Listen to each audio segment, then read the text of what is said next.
देखिए, आज हम लोग क्लास 10th के विद्युत धारा चैप्टर का नाम है आपका विद्युत धारा, ठीक है, यानी कि विद्युत इलेक्ट्रिसिटी। इसके बारे में आज हम लोग पढ़ने वाले हैं। देखिए, इस चैप्टर से जो आपका एग्जाम में प्रश्न है वो सबसे ज़्यादा इसी चैप्टर से बनता है, ठीक है। इसलिए यह जो चैप्टर है बहुत ही महत्वपूर्ण है, ठीक है। इसे ध्यान से आपको पढ़ना होगा। देखिए, इसमें जो पहला प्रश्न है कहता है कि विद्युत धारा क्या है। विद्युत धारा का एसआई मात्रक लिखें। लिखेंगे उत्तर कि किसी चालक से आवेश प्रवाह की दर को विद्युत धारा कहते हैं और इसका एसआई मात्रक एम्पियर होता है, ठीक है। चलिए इसे याद कर लीजिए। चलिए चलते हैं अगला प्रश्न 2 नंबर में। देखिए, दूसरा का प्रश्न दिया है, कहता है कि विद्युत आवेश क्या है। विद्युत आवेश की कितने प्रकार का होता है। उत्तर लिखेंगे जब कोई भी पदार्थ अपने सामान्य व्यवहार से अलग व्यवहार प्रदर्शित करने लग जाता है। प्रदर्शित मतलब दिखाने लग जाता है, अर्थात उसके कारण विद्युत क्षेत्र तथा चुंबकीय क्षेत्र उत्पन्न होने लगता है। पदार्थ के इस गुण को ही विद्युत आवेश कहते हैं और यह जो है 2 प्रकार का होता है। देखिए, पहला जो है धन आवेश है और दूसरा जो है ऋण आवेश है। चलिए चलते हैं अगला प्रश्न 3 नंबर में। देखिए, तीसरा का प्रश्न दिया हुआ है, चालक और चालक एवं अति चालक से आप क्या समझते हैं।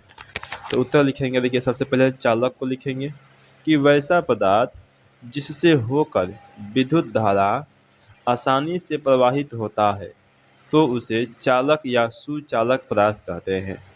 जैसे हो गया सोना, चांदी इत्यादि, ये सब क्या है कि आपका चालक होता है।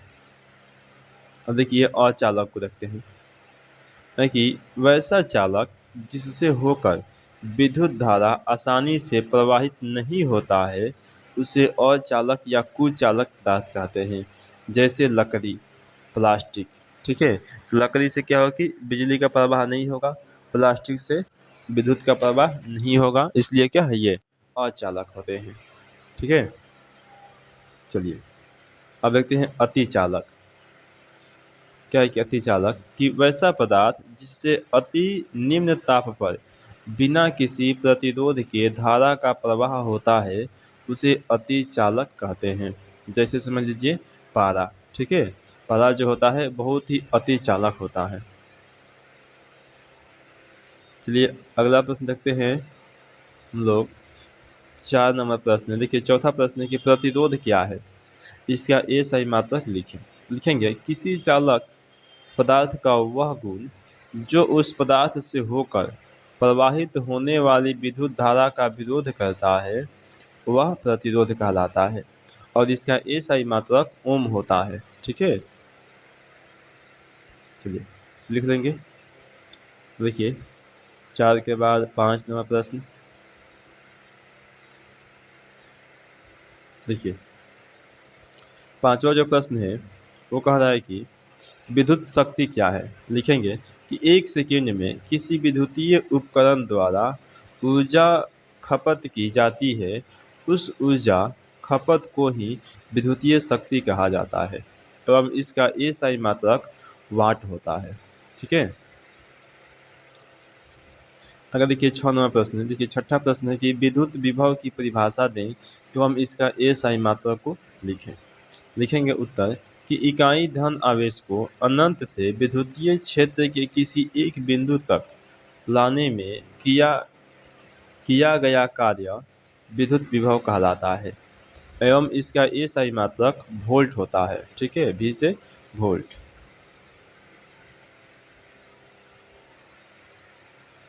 चलिए देखते हैं अगला प्रश्न 7 नंबर।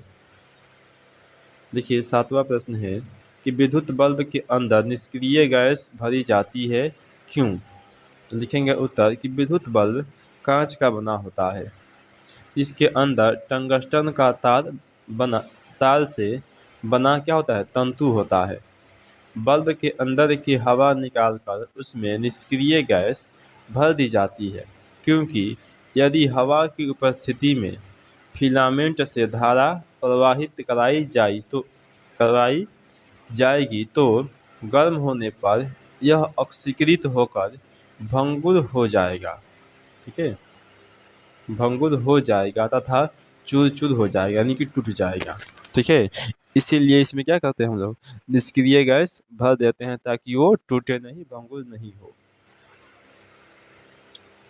देखिए अगला प्रश्न है 8 नंबर की एम्पियर की परिभाषा दे। लिखेंगे कि जब किसी चालक से 1 सेकेंड में 1 कूलम आवेश प्रवाहित होता हो तो उस चालक से प्रवाहित धारा 1 एम्पियर कहलाती है। देखिए 1 एम्पियर बराबर होता है 1 कूलम बटा 1 सेकेंड। ठीक है, चलिए देखते हैं आगे कि प्रतिरोध उत्पत्ति का क्या कारण है। तो लिखेंगे कि जैसे ही इलेक्ट्रॉन कंडक्टर के माध्यम से चलते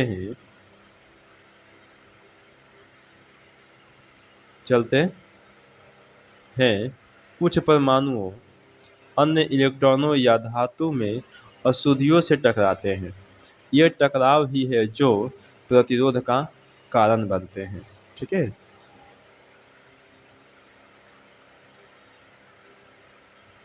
अब देखिए 10 नंबर प्रश्न है आपका कि विद्युत परिपथ में फ्यूज तार क्यों लगाए जाते हैं। लिखेंगे कि फ्यूज एक सुरक्षा का उपकरण है जो अति भारण तथा लघु पतन की घटनाओं से बचाता है हमें। इसीलिए क्या करते हैं हम लोग, उपकरण में फ्यूज तार को लगाते हैं। देखिए 11 नंबर प्रश्न है कि सोलर सेल में से विद्युत उत्पन्न करने से क्या लाभ है। तो लिखेंगे उत्तर, सोलर पैनलों की सहायता से प्रकाश ऊर्जा को विद्युत ऊर्जा में परिवर्तित करके उसका उपयोग बल्ब, टीवी, पंखा चलाने में किया जा सकता है। ठीक है,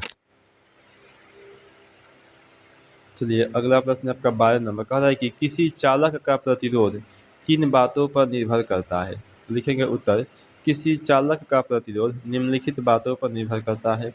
पहला है कि चालक की लंबाई पर, दूसरा का है चालक के तार के अनुप्रस्थ परिच्छेद के क्षेत्रफल पर, तीसरा का है चालक की प्रकृति पर और चौथा है चालक के ताप पर। देखिए अगला प्रश्न आपका 13 नंबर का है कि ओम के नियम को लिखें। लिखेंगे विद्युत धारा और विभवांतर के बीच संबंध बताने वाले नियम को ओम का नियम कहते हैं। ठीक है, देखिए इस नियम के अनुसार अचल ताप पर किसी चालक से प्रवाहित होने वाली धारा चालक के सिरों के विभवांतर का सीधा समानुपाती होता है। लिखे लिखे हुए हैं आई समानुपाती आर लिखे हैं, तो समानुपाती का अगर चिन्ह हटाएंगे तो एक नियतांक लगेगा, आई बराबर 1/r इंटू भी। ठीक है, और देखिए ये हो गया आपका आई बराबर हो गया v/r, और देखिए आर को क्या किया कि इधर भेज दिए हैं। ठीक है, तो ये होता है v बराबर हो जाएगा v/i इंटू आर, यहाँ पर ऐसे होगा। ठीक है, चलिए हो गया, कितना हुआ प्रश्न, 13 गो। चलिए इसके आगे हम लोग अगले वीडियो में देखेंगे।